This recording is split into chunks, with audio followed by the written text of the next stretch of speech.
Well, here's an interesting little revolver for you.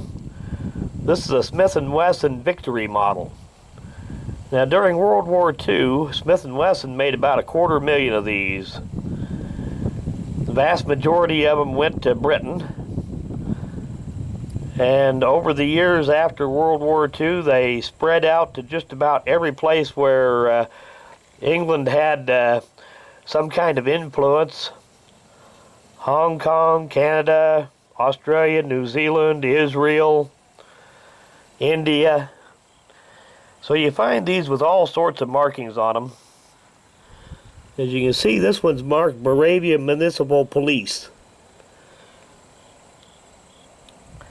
Now, these were generally made with a 4-inch barrel.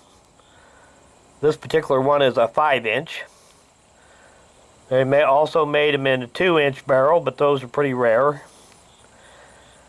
And the vast majority of these were chambered in 38 Smith & Wesson, or what the British called 38-200. Outside of that, it's pretty much just a K-38 military and police, except that it has kind of a military finish on it instead of the polished blue like you find on K-38s. But anyway, I'm going to run a few rounds through it today.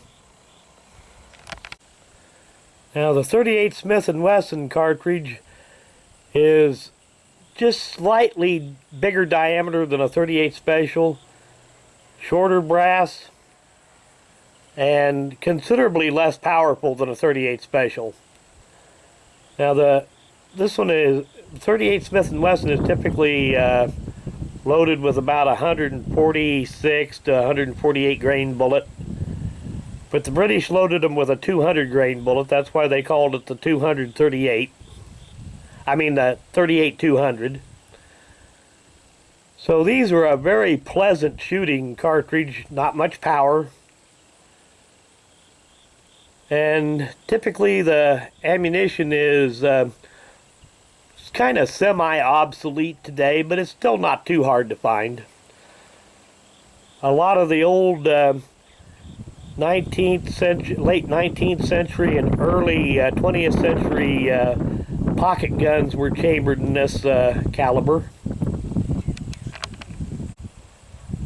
Okay, she's loaded up and ready to go.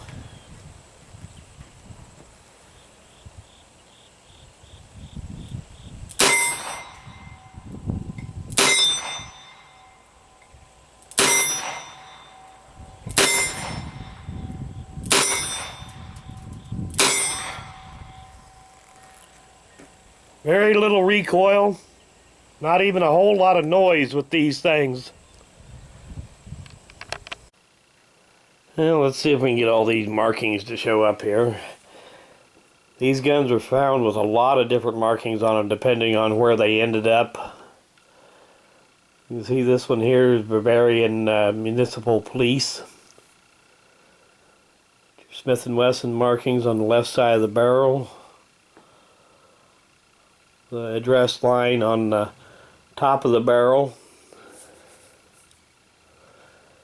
Smith & Wesson logo, made in USA, and the caliber. Now, the vast majority of these went to Britain, but they ended up in pretty much any place that Britain had a little bit of influence or presence.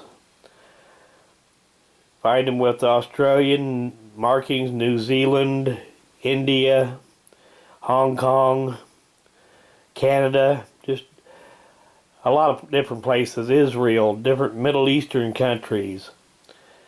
But over the years, a lot of them have found their way back into the U.S. And some of them never actually got out of the U.S. At the end of World War II, anything that was left, they chambered for 38 Special and sold them domestically. Now, for people that's not familiar with the 38 Smith & Wesson, here is the 38 Smith & Wesson compared to a 38 Special. You can see they're the 38 Special is a lot longer, and they're loaded to higher pressures too. And if you ever wonder about whether or not a gun is chambered in 38 Smith & Wesson, the 38 Smith & Wesson will drop right in, while your 38 Special won't. Now, over the years, a lot of these did get converted to 38 Special.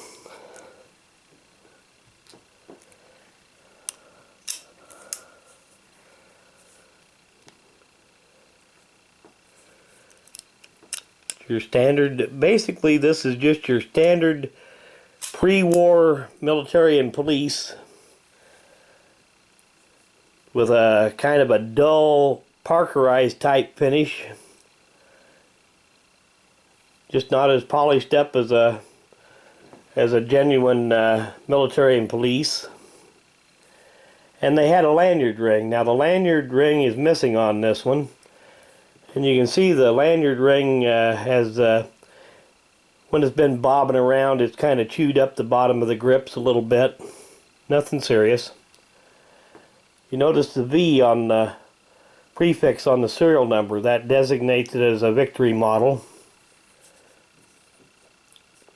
But other than that, it's just essentially a military and police that was made during wartime.